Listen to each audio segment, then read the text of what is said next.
You weren't someone people whispered about. You weren't someone who turned heads when you walked across campus. You liked your books, your headphones, your window seat in the back row of the lecture hall. You preferred staying out of drama, out of spotlight, out of people's opinions. But none of that mattered the day John Junguk walked into your heart like he owned it. He was the boy everyone knew, even the professors, music major, guitar prodigy, calm, unreadable eyes, black hoodie always half zipped. He didn't say much, but when he did, it echoed. He wasn't arrogant, that's what made it worse, because when someone is kind and out of reach, it messes with your heart in all the wrong ways. You fell for him slowly. From the way his fingers danced over piano keys in the quiet of the practice room, to the way he tutored struggling students without ever making them feel small, you would watch him through the glass sometimes, hidden behind a book, just to hear his voice float in the air like smoke. But that day, you weren't hiding. It was 6:27 p.m. when his session ended. You knew because you had checked your phone 17 times. You stood by the door trying to calm your breathing, your palms slick with sweat. The hallway was mostly empty except for a few students lingering by the lockers, chatting quietly. He stepped out of the classroom, guitar case slung on his back, ruffling his already messy black hair. You froze. He looked at you and smiled. That stupid soft smile. "Hey," he said, voice light but steady. "Did you wait for me?" You swallowed hard. "Yeah, I needed to talk." He blinked, curiosity filling his dark eyes. "You okay?" You nodded too quickly. "Yeah, I've been thinking about this for a while, and I didn't want to regret not saying it." His expression shifted, barely, but he gave you his full attention. You took a deep breath, your heart raced like it wanted to leap out of your chest and run away before you embarrassed yourself.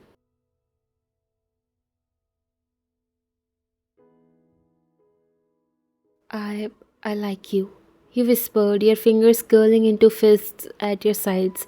"I know I'm probably not someone you notice, but I see you. I have seen you for a long time now, and I know this is a random and unexpected and weird, but I didn't want to keep it in anymore."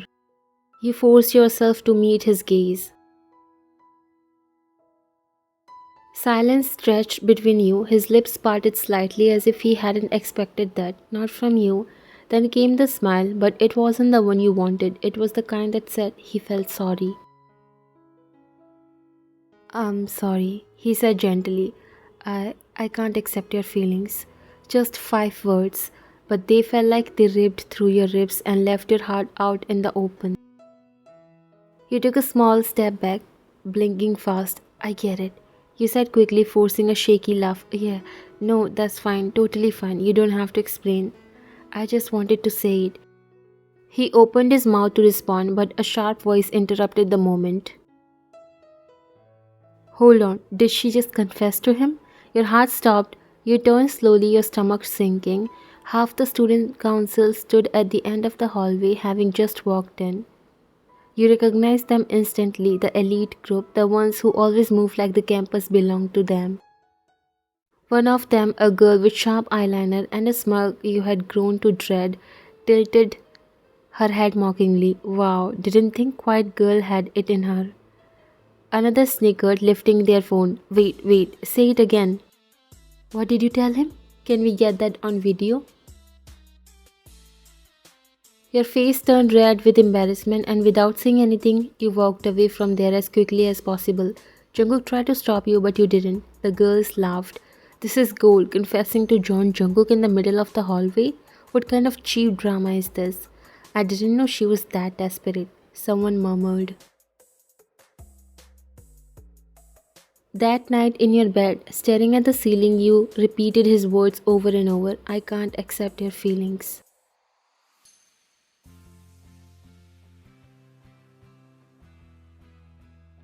He wasn't cruel, he didn't mock you, he rejected you kindly. But the world didn't care about kindness, it cared about stories, and in their story, you were the punchline, and just like that, you weren't invisible anymore. But you desperately wished you still were. You buried your face in the pillow and kicked your legs. Ah, why I'm so stupid. Why do I have to embarrass myself like that? Now they won't leave me alone and he'll also think that I'm desperate.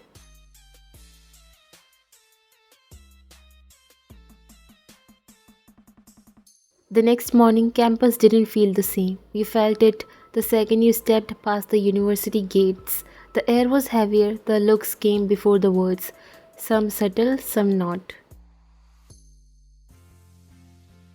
Girls glanced your way and whispered behind palms. Boys leaned against walls, scrolling through their phones, smirking when your eyes met theirs. You didn't need a headline to know what had happened. Your confession had gone viral. Well, campus viral. Someone had recorded it. Your voice, nervous and shaking, played in the background while Jungkook's rejection echoed right after, edited with dramatic music and captions like when she shot her shot and missed hard. John Jungkook, unbothered king. Who even is this girl? And the comments they burned. That's the girl who confessed to John Jungkook. LOL. Someone tell her it's not a K drama. I give her 2 days before she drops out from shame. She's not even that pretty. I bet she did it for attention.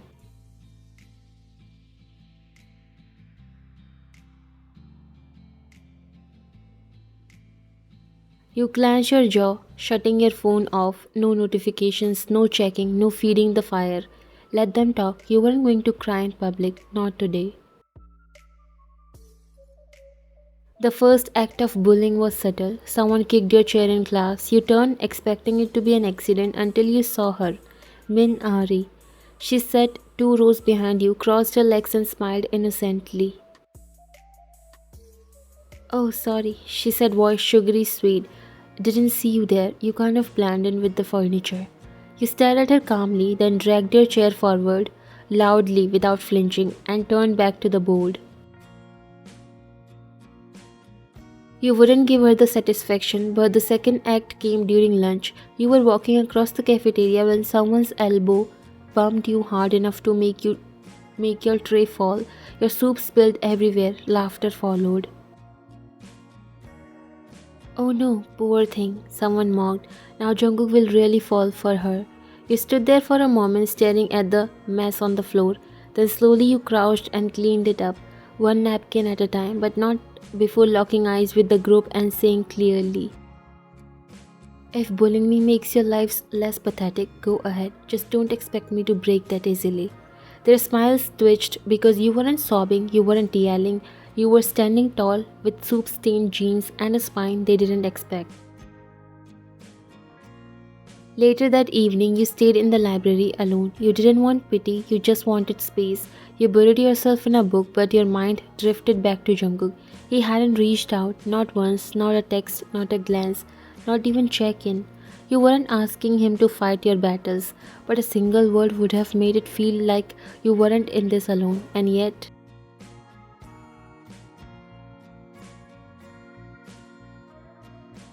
The next day, a sticky note appeared on your locker. Rejecting her wasn't enough, exile her.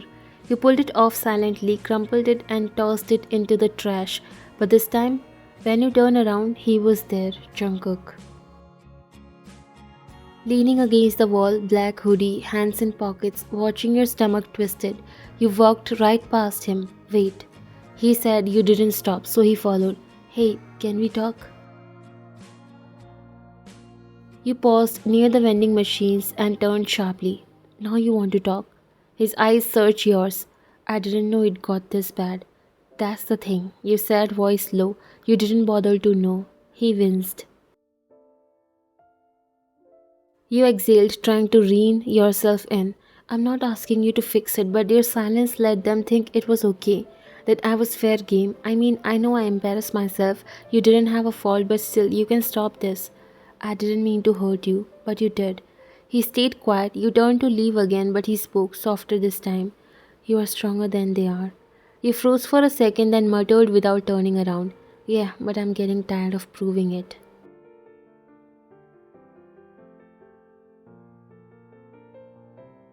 That night, you sat on your balcony, cold air against your skin, your head resting on your knees. You weren't weak, you weren't soft, but you were human. and even warriors needed a place to fall apart. Your phone buzzed.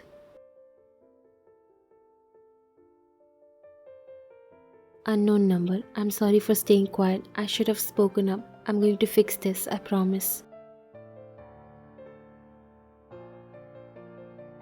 You stared at the message, and for the first time in days, your voice cracked just a little.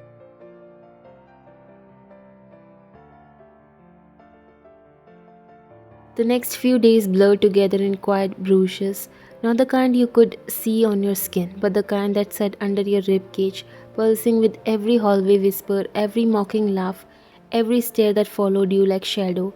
And Junguk, you didn't see him. He was nowhere, even after the message. You didn't reply. Part of you wanted to scream at him, part of you still hoped he would show up. And the last part, the part that was tired of hoping, it just wanted to survive the day.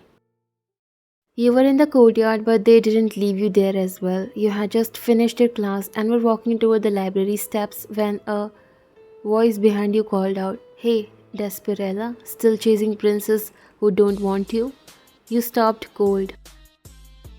When Ari again, her little entourage giggles like obedient hyenas, you could feel the eyes of nearby students turning your way like you were a show they had paid to watch. You turn around slowly, fixing her with a blank stare.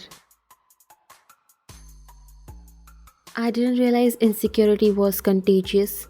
You said calmly, "You have been obsessed with my life for days. You good?" That wiped the smirk off her face for a second, but only for a second. She stepped closer. "You embarrassed yourself in front of the whole university and now you are pretending to be tough? Face it, Jungkook rejected you, and now you are nothing but a walking joke." You opened your mouth to respond when a voice rang out across the courtyard. "Are you going to shut that shitty mouth of yours or not?" Every head turned, and there he was, John Jungkook, standing near the steps, black hoodie unzipped, headphones around his neck, expression unreadable, but eyes cold as ice. He began walking toward you, slowly, deliberately, every step silenced a little more of the world. You stared, breath caught in your chest. He stopped beside you, his arm brushed against yours, then he looked directly at Min Ari. And for the first time since this whole nightmare began, he spoke, loud, clear, unapologetic. She didn't embarrass herself. She did something you'll never have the courage to do. She was honest. Ari blinked. "What?" She confessed, with her whole heart, in front of people who don't even deserve to breathe the same air. That doesn't make her pathetic. It makes her braver than all of you combined. People around you murmured. Phones started recording. Jungkook wasn't finished. And the fact that you're still dragging this out, mocking her, that's not funny, that's disgusting. You think you're powerful? You're just loud. He took a step closer to her.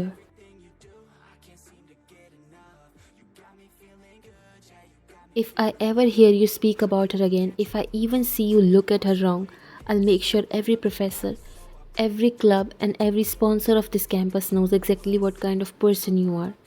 Ari's eyes widened. "Wanna test that?" he asked. She backed up slightly. "You are really defending her?" He looked at you now and his expression softened for the first time. "I'm sorry, I should have done it a long time ago. But now no one will dare to say anything, and if they still dare, they'll face the consequences." The courtyard was silent. You could have heard a pin drop.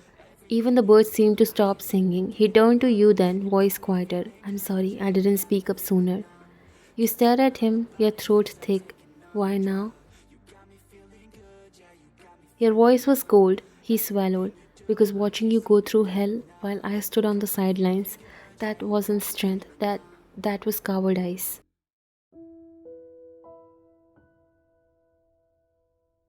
You didn't speak, you couldn't, so instead you turned and walked away, and for the first time, he followed you.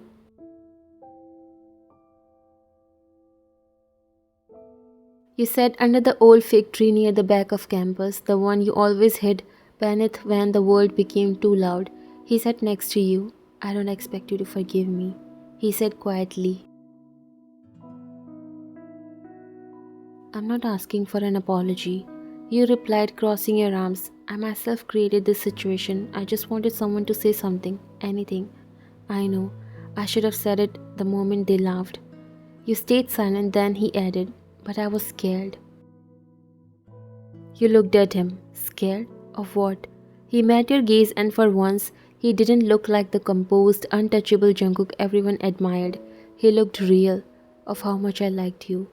Your breath hitched. What? Did you say you liked me? Then why did you say no? It was all of a sudden and I didn't know how to react at that time, and also I thought if I said yes, you would get dragged into everything that comes with me, my reputation, my crowd, the pressure. I thought rejecting you would protect you.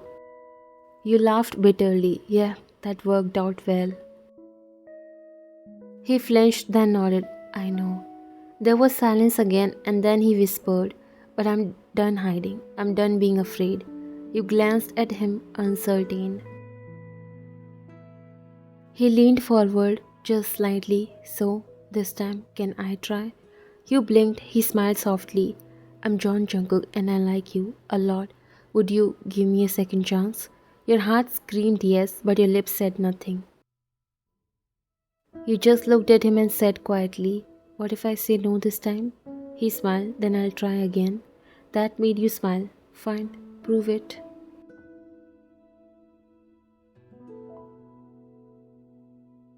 The thing about Jungkook, he didn't need a second chance to change the whole game. He just needed one moment to decide he wouldn't lose you again. After that day under the fig tree, he didn't say much, but you felt it in the little things, in the way he started waiting by the classroom door, in how he left your favorite energy drink on your desk during group study sessions without saying a word, in the way he started walking a little slower whenever you were nearby, giving you time to catch up without asking you to. He never said I'm trying, but you saw he was. One afternoon, he found you outside the library steps. You were reading, headphones in. He tapped your shoulder. You pulled them off slowly, brows raised. Got a minute? He asked. You nodded cautiously. He handed you a small bag, black velvet, tied with a simple ribbon. You frowned. What's this? He smiled, a little nervous. Open it. Inside was a single bracelet, silver chain, minimalist, elegant, your initials engraved on a charm. You looked up at him surprised. Why? He shrugged. You said prove it, so I'm starting small. You stared at it, then back at him. It's not a couple bracelet, he said quickly. Not yet. It's just mine to you. No pressure, no labels.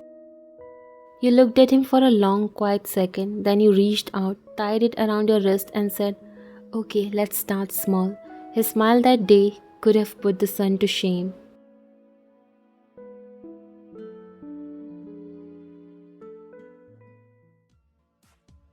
The next morning it was a normal Friday. You didn't plan it, neither did he. But something had shifted between you. Like all the tension, the fear, the uncertainty had melted away. You walked into campus together, shoulder to shoulder. It was quiet for a while, then halfway through the courtyard he reached out, gently as if asking permission, and slid his fingers into yours. You looked at him, he looked back. No words, just a look, one that said, this time I'm not letting go, and you didn't pull away. You let him hold your hand, you let the world see, and the world watched. Everyone slowed and lowered their phones, their mouths parted. Min Ari blinked like she had seen a ghost. Her entourage stood still, wide-eyed. Some people stared, some gasped, some froze. Because John Jungkook, the guy who once stayed silent, the guy who had never once publicly acknowledged a girl, was now holding hands with the girl they had all mocked, with you, proudly and boldly, like you were the only thing that mattered in a crowd of thousands and the whispers that followed. You didn't care anymore. Because this time, they weren't laughing, they were in awe. You and Jungkook walked past them, his grip never faltering, and in that moment you weren't the girl who got rejected, you were the girl who got chosen, loudly, deliberately, with love.